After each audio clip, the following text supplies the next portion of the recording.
आपने वेद के बारे में सुना होगा। 4 प्रकार के वेद हैं: ऋग्वेद, समवेद, यजुर्वेद और अथर्ववेद। ऋग्वेद चारों वेदों में से सबसे पुराना है। ऋग्वेद में हजारों भजन हैं जिन्हें सूक्त कहा जाता है। ये भजन प्रशंसा करते हैं विविध देवी देवताओं की, प्रामुख्य रूप से 3 देवताओं की। पहला अग्नि, दूसरा इंद्र, एक ऐसा देवता जो कि शूरवीर योद्धा है, और तीसरा एक ऐसा वृक्ष जिससे खास तरल बनता है, उसका नाम है सोम। ये भजन ऋषि मुनियों द्वारा बनाए गए। ऋषि मुनियों ने अपने शिष्यों को इसका बार बार भजन करके याद कराया, जहाँ पर एक एक शब्द और एक एक वाक्य पर जोर दिया गया।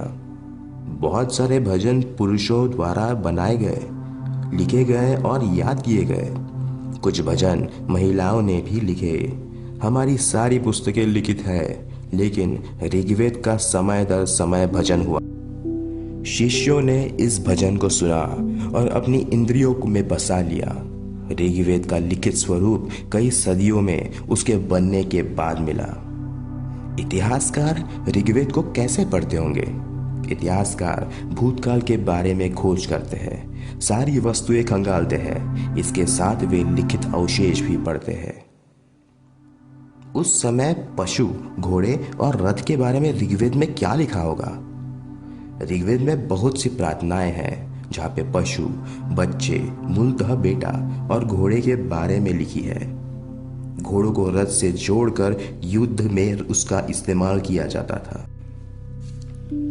युद्ध लड़े जाते थे जमीन के लिए, चरागाह के लिए। कुछ युद्ध पानी और लोगों को भी अपने कब्जे में करने के लिए लड़े गए। बहुत से पुरुष इन लड़ाइयों में शामिल होते थे। वहाँ कोई फौज नहीं थी, पर लोग एकत्रित होकर युद्ध और शांति के बारे में चर्चा करते थे। वे उनका नेता भी चुनते थे, जो कि एक साहसी योद्धा होता था। लोगों का वर्णन विभिन्न प्रकार से किया जाता था, जैसे उनकी भाषा, उनकी रहने की जगह और उनके परिवार या पारिवारिक आदतों को भी ध्यान दिया जाता था। तो चलिए देखते हैं कुछ शब्द जो लोगों को ऋग्वेद में वर्णित करते हैं। कार्य करने वाले लोगों के 2 समूह बने। पहला पुजारियों का, जो कि अक्सर ब्राह्मण होते थे, जिनका काम था पूरे रीति रिवाजों से पूजा अर्चना करना। और दूसरा समूह था राजा का। ये राजा आम राजाओं जैसे नहीं थे।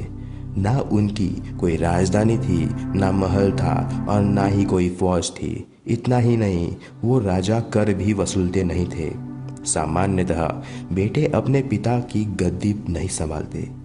इसका मतलब ये है कि बेटों को सीधा सीधा राजा नहीं बना दिया जाता। 2 शब्दों का विशेष वर्णन है, लोग और लोगों का समूह।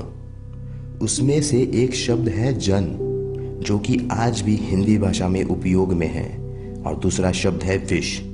वैश्य शब्द विश से आया है, जैसे कि पुरुजन या विश, यदुजन या विश, भारतजन या विश।